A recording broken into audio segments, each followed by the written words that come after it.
গভীর সবুজ জঙ্গলের মাঝে ছোট্ট এক শান্ত জায়গায় বাস করত এক মা হাঁস রূপালী আর তার 2 আদরের ছানা। মা, আমাদের তো খুব ক্ষুধা লেগেছে।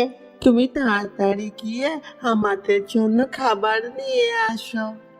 আচ্ছা ছানারা, তোমরা এখান থেকে কোথাও যেও না, কিন্তু আমি তোমাদের জন্য খাবার নিয়ে আসব। ঠিক আছে মা, আমরা ঘর থেকে বের হব না, আমরা ঘরেই থাকবো। এই কথা বলে রূপালী খাবারের খোঁজে বের হলো। রূপালী শুধু মা না, সে ছিল তাদের বন্ধু, শিক্ষক আর পুরো পৃথিবী।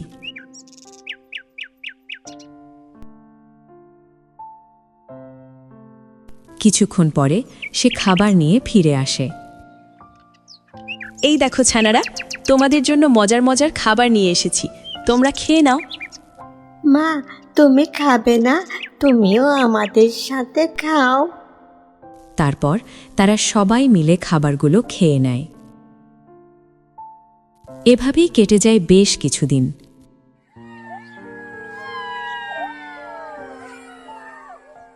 একদিন রূপালী খাবার সংগ্রহ করতে যাবে, ঠিক তখনই সে দেখে বাইরে কয়েকটা পাজি শিয়াল ঘোরাঘুরি করছে।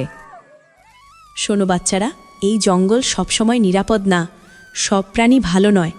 বাইরে দেখ, কয়টা পাজি শিয়াল ঘোরাঘুরি করছে, ওরা একদম ভালো না, ওরা আমাদের দেখলেই খেয়ে ফেলবে। তাহলে মা, আমরা এখন কি করব? আমার তো খুব ভয় লাগছে।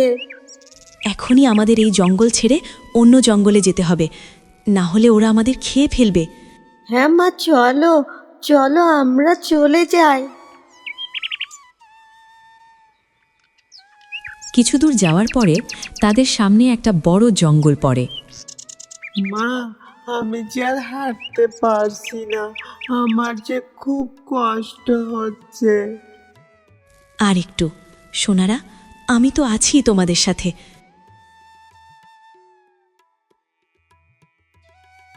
মা দেখো, কত বড় জঙ্গল, এখানে তো অনেক শিয়াল থাকতে পারে।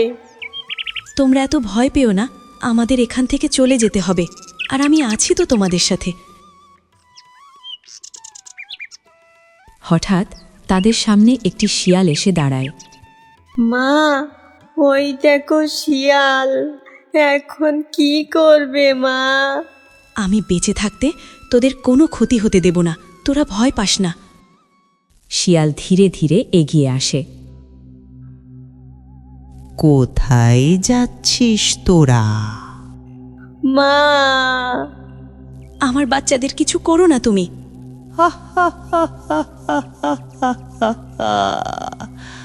আজ তোদের আমি মজা করে খাবো। তুমি আমাকে খেয়ে নাও, তবুও তুমি আমার বাচ্চাদের কিছু করো না, দয়া করো। না না, তুমি আমাদের দুজনকে খেয়ে নাও, তবুও আমাদের মাকে তুমি কিছু করো না।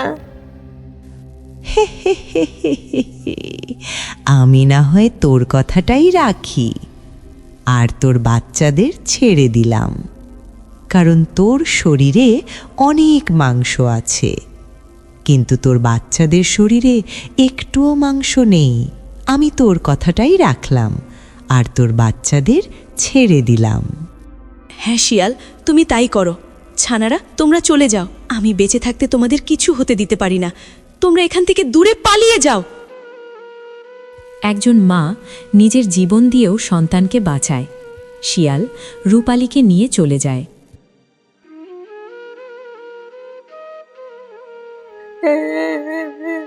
আমাদের মাকে ওই দুষ্ট শিয়াল ধরে নিয়ে গেল, আমরা এখন কি করব? আমরা প্রতিশোধ নেব, আমরা আমাদের মায়ের হত্যার প্রতিশোধ নেব। কিন্তু আমরা তো ছোট, আমরা কি ওই দুষ্ট শিয়ালটার সাথে পারবো? চল, আমরা একটা কাজ করি, আমরা গিয়ে বড় কোনো প্রাণীর কাছে সাহায্য চাই, দেখি সে আমাদের সাহায্য করে কিনা। তারা প্রথমে একটি হরিণের কাছে যায়। কিন্তু হরিণ ভয় পেয়ে কিছু না বলে চলে যায়।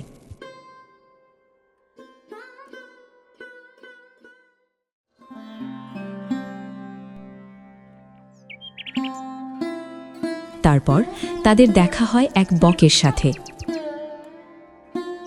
কি ব্যাপার, তোমরা কারা আর কোথা থেকে এসেছো? আবার দেখছি তোমাদের মনটা খুব খারাপ। কি হয়েছে তোমাদের? বক ভাই, আমাদের তুমি একটু সাহায্য করবে? আমাদের না অনেক কষ্ট। কেন, তোমাদের আবার কি হলো? এত কষ্ট কেন তোমাদের? বক ভাই, আমরা অন্য জঙ্গল থেকে এখানে এসেছি। পথে শিয়াল আমাদের মাকে ধরে খেয়ে ফেলেছে, তাই আমাদের মন খুব খারাপ। আর আমরা আমাদের মায়ের হত্যার প্রতিশোধ নিতে চাই, কিন্তু কিভাবে নেই বলো? আমরা তো খুব ছোট্ট, এই বনে কোনো শক্তিশালী প্রাণীকেও দেখতে পাচ্ছি না। ও, এই ব্যাপার। কোনো সমস্যা নেই, এই বনের রাজা সিংহ আছে। সিংহ এই পুরো বনটাকে শাসন করে। তোমরা আমার সাথে চলো, আমি তোমাদের সিংহের কাছে নিয়ে যাব। সে তোমাদের মায়ের হত্যার প্রতিশোধ নেবে। ঠিক আছে বক ভাই, চলো তাহলে। তুমি আমাদেরকে সিংহরাজের কাছে নিয়ে চলো। বক তাদের নিয়ে চলে যায় বনের রাজার সিংহের কাছে।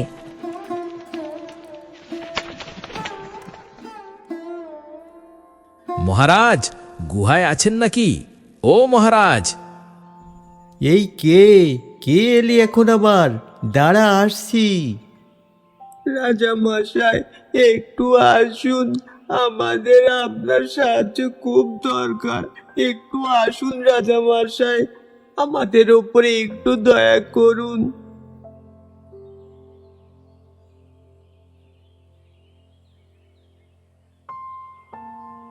এ কি, তুই আবার এদেরকে কোথা থেকে নিয়ে আসলি? আর এরা কাঁদছে কেন? কি হয়েছে এদের? মহারাজ, এদের সাথে খুব খারাপ কিছু হয়েছে। আপনি এদের কাছ থেকে শুনুন। এই বলো তোরা। এরপরে হাঁসছানারা সব কথা সিংহ রাজাকে খুলে বলে। কি বলিস? ওই ব্যাটা শিয়াল দেখি বড্ড বার বেড়ে গিয়েছে। এর আগেও এক নিরীহ প্রাণীকেও মেরে খেয়েছে।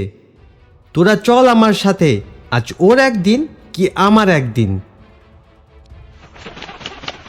কিছুক্ষণের মধ্যে তারা শিয়ালের বাসায় পৌঁছে যায়। ওই শিয়াল, কোথায় গেলি রে? বাইরে আয়। শিয়াল বাইরে এসে সিংহ আর হাঁসছানাদের দেখে আগেই সব বুঝে যায়। কি হয়েছে মহারাজ? আপনি হঠাৎ আমার বাসায়? আপনি বললে তো আমি নিজেই আপনার কাছে যেতাম। মহারাজ, দেখেছেন কেমন করে কথা বলছে? মনে হচ্ছে কিছুই জানে না। সকলে চুপ করো। শিয়াল, তোরা এত ভালো সাজার দরকার নেই। আমি এসেছি আজ তোকে একটা শিক্ষা দিতে। কেন? কি হয়েছে মহারাজ? আমি কোনো ভুল করেছি? ভুল মানে? শুধু ভুল? তোর এত বড় সাহস কি করে হয়? এর আগেও তুই একটা নিরীহ প্রাণীকে হত্যা করেছিস। আজ আবার এই হাসনাদের মাকে তুই মেরে খেয়েছিস। আজ তোর কোনো ক্ষমা নেই। তোকে আজ তোর কর্মের শাস্তি পেতেই হবে। আমি এখনই বনের সব প্রাণীদেরকে ডাকছি। মহারাজ, শেষবারের মতো আমাকে ক্ষমা করে দিন। আমি এই ভুল আর কোনোদিন করব না। আমি বুঝতে পেরেছি আমি অনেক অন্যায় করেছি। না না রাজা মশাই, তাকে ক্ষমা করবেন না। সে আমাদের মাকে মেরে খেয়ে ফেলেছে, তাকে শাস্তি দিন। না না মহারাজ, তার কোনো ক্ষমা নেই। তাকে মেরে ফেলুন মহারাজ। ঠিক তখনই শিয়ালের দুটি ছানা ডাকতে ডাকতে বাইরে আসে। রাজা মশাই, আপনি শিয়ালকে মারবেন না, উনাকে মাফ করে দিন। এসব তুই কি বলছিস? পাগল হয়ে গেলি নাকি? মাফ করে দেব মানে? আমরা তো ভাবছিলাম শিয়ালকে মেরে আমাদের মায়ের হত্যার প্রতিশোধ নিতে, কিন্তু ওনার ছানাদেরকে দেখে আমার খুব খারাপ লাগছে।